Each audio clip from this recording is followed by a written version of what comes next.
திரு பாபு, ஆசிரியர் பேரவையினுடைய சார்பிலே வணக்கம். இப்போ நாம் அன்று பேசின பிறகு இன்றைக்கு பாபு சார் அன்னைக்கு பேசின பிறகு இன்றைக்கு உங்களுடைய அமைப்பாளர்கள் மறுபடியும் தொடர்ந்து போராட்டத்தை அறிவித்திருக்கிறார்கள். நேற்று வரைக்கும் உமா மகேஸ்வரி எங்களோடு வந்து பேசினார். ஆசிரியர் எங்களை அழைத்து பேச போவதாக அவர் கூறினார். இப்பொழுது என்ன நிலையில் இருக்கிறீர்கள், அதை பற்றி கொஞ்சம் சொல்லுங்கள் திரு பாபு. கூட்டுறவு அமைப்பானது கிட்டத்தட்ட அரசு அங்கீகாரம் பெற்ற சங்கங்கள் கிட்டத்தட்ட 9க்கும் மேற்பட்ட சங்கங்கள் இருக்கிறது. அந்த அரசு அங்கீகாரம் பெற்ற சங்கங்கள் அனைத்துமே கடந்த 29ஆம் தேதி மாலை நேரத்திலே கவன ஈர்ப்பு ஆர்ப்பாட்டம் 10 அம்ச கோரிக்கைகளை வலியுறுத்தி கவன ஈர்ப்பு ஆர்ப்பாட்டம் நடைபெற்றது. அந்த ஆர்ப்பாட்டத்திலே கிட்டத்தட்ட மாநிலம் முழுவதும் திரளான ஆசிரியர்கள், அரசு ஊழியர்கள் கலந்து கொண்டு அரசுக்கு தங்களுடைய கோரிக்கைகளை வலியுறுத்தினோம்.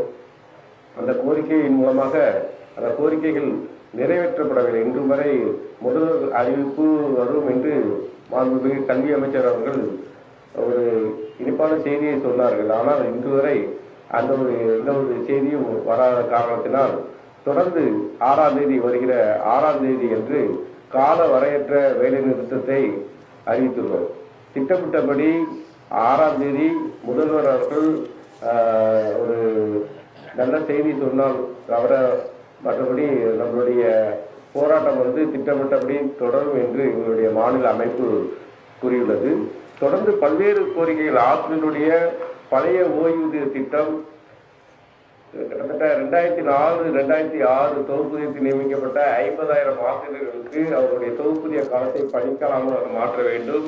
2003 சிறப்பாசிரியர்கள் அவருடைய ஊதியம் உயர்த்தப்பட வேண்டும் போன்ற பல்வேறு கோரிக்கைகள். தற்காலிக ஆசிரியர்கள் நியமிக்கப்பட வேண்டும், அவருடைய ஊதியம் மற்றும் பகுதி நேர ஆசிரியர்கள், சம வேலைக்கு சம ஊதியம் போராடக்கூடிய ஆசிரியர்களுக்கு ஊதிய உயர்வு போன்ற பல்வேறு கோரிக்கைகள். அதாவது தேர்தல் அறிக்கையிலே திமுக அரசு அறிவித்த அந்த வாக்குறுதிகளை நிறைவேற்ற வலியுறுத்தி கோரிக்கைகள் மூலக்க போராட்டம் நடைபெற்றது.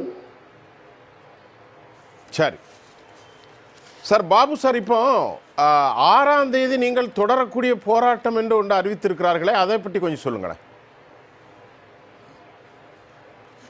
இந்த போராட்டம் என்பது 6ஆம் தேதி போராட்டம் என்பது எந்த ஒரு கோரிக்கையும் இதுவரை நம்முடைய திமுக அரசு செவி சாய்க்கவில்லை. கிட்டத்தட்ட ஆசிரியர்களுக்கு கிடைக்க வேண்டிய தகுதி தேர்வில் விலக்கு, கிட்டத்தட்ட டெட் தேர்வு விலக்கு என்பது நம்மளுடைய உச்ச நீதிமன்றம் தீர்ப்பு வழங்கிய பின்னர் அதற்கு ஏற்றால் போல நம்மளுடைய அரசு சீராய்வு மனு போட்டிருக்கிறது.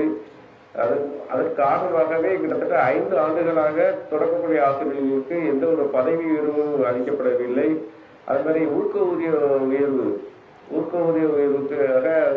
2 ஊக்க ஊதிய உயர்வு 2020க்கு முன்பு படித்து முடித்தவர்களுக்கு 2 ஊக்க ஊதிய அளிப்பார்கள் என்று அதையும் அளிக்க பல்வேறு ஆசிரியர்களுக்கு கிடைக்கக்கூடிய பல சலுகைகள் இந்த அரசு, திமுக அரசு கொடுக்காமல் மறுத்து வருகிறது. இந்த அரசு நம்மளுடைய பல கட்ட போராட்டங்கள் குழுக்கள் அமைத்து அந்த குழுக்கள் பல முறை அழைத்து பேசி சங்க நிர்வாகிகள் ஏமாற்றம் அளித்து வருகிறது. இது உண்மையுமே ஆசிரியர்கள் அரசுகள் மத்தியில் மிகுந்த ஒரு வருந்தத்தக்க ஒரு நிகழ்வாக இருக்கிறது. தொடர்ந்து வரக்கூடிய காலத்திலாவது, இப்போ தேர்தல் வரக்கூடிய நேரம் வருகிறது, இந்த நேரத்திலாவது திமுக அரசே நம்பி வாக்களித்த ஆசிரியர்கள் அரசுகளுக்கு இந்த அரசு மிகவும் கை கொடுக்கும் என்று நம்பிக்கையோடு, அதாவது அதிமுக அரசு செயல்பட மறுத்த அந்த நிகழ்வை திமுக அரசு வந்தவுடன் ஆசிரியர்கள் நிறைய வாக்குறுதிகளை கொடுத்த வாக்குறுதிகள் எல்லாம் நிறைவேற்றுவார்கள் என்று நம்பி வாக்களித்தார்கள். அந்த தேர்தல் வாக்குறுதிகளை நிறைவேற்றும் பட்சத்திலே இந்த திமுக அரசு மீண்டும் திமுக அரசு வர வேண்டும் என்றால் அவருடைய வாக்குறுதிகளை நிறைவேற்ற வேண்டும். அவ்வாறு செய்யாவிட்டால் அரசு ஊழியர்கள், ஆசிரியர்கள் வேறு ஒரு திட்டத்தை கையில் எடுப்பார்கள் என்ற வீர முழக்கத்துடன் இந்த போராட்டத்தை நாங்கள் எல்லாருமே கையில் எடுத்துள்ளோம். ஏனால் திமுக தலைவர் கருணாநிதி அவர்கள் ஆசிரியர்கள், அரசு ஊழியர்களுக்கு நம்பிக்கையுடன் ஒரு பாத்திரமாக இருந்தார். ஆனால் முதல்வர் ஸ்டாலின் அவர்கள் அதை அனைத்தையுமே ஒரு பொய்யான வாக்குறுதி ஆகிவிடுமோ அப்படிங்கிற ஒரு நம்பிக்கையில் ஆசிரியர்கள் ஏமாற்றம் அடைந்து விட்டனர். தொடர்ந்து இந்த ஆட்சி நல்ல ஒரு மாற்றம் பெற வேண்டும் என்று நினைத்தால் இந்த தேர்தல் வாக்குறுதிகளை நிறைவேற்ற வேண்டுமா, அதை வலித்து தான் நாங்கள் இந்த போராட்டத்தை முன்னிலைப்படுத்தியுள்ளோம். சரி திரு பாபு சார், ரொம்ப மனசு ரொம்ப வலிக்குது. நீங்கள் சொல்லுங்கள் பாபு சார், இப்போ என்னதான் உங்களுடைய அடுத்த கட்ட போராட்டம்? இந்த சமவேளை இப்போ காலம் அரசினுடைய காலம் முடிய போகிறது. இன்றைக்கு நாளை புதிய ஆண்டு, இன்றைக்கு இரவு கொண்டாட்டங்கள் ஆரம்பித்து விடும். ஆனால் ஜாக்டோஜியாவோ தூய்மை பணியாளர்களோ அரசு மருத்துவர்கள் செவிலியர்கள் ஆசிரியர்கள் வீடுகளெல்லாம் இன்றைக்கு ஒரு கருப்பு தினமாக இந்த ஆண்டு கழிகிற கடைசி அந்திம வேளையில் இருக்கிறோம். திரு பாபு, உங்களுடைய கருத்தை நிறைவு கருத்தாக வைங்க. தற்போது இன்று மதியம் முதல்வர் அவர்கள் ஜனவரி 6ஆம் தேதி அந்த ஓய்வூதிய குழுவுடன் ஒரு பேச்சுவார்த்தை நடத்த உள்ளதாக அறிவித்துள்ளார். நம்பிக்கையான ஒரு இதை எதிர்பார்த்திருக்கிறோம். மேலும் புத்தாண்டு அன்று ஒரு புதிய செய்திகள் வரும் என்று மாண்புமிகு கல்வி அமைச்சர் அவர்களும் அறிவித்துள்ளார்.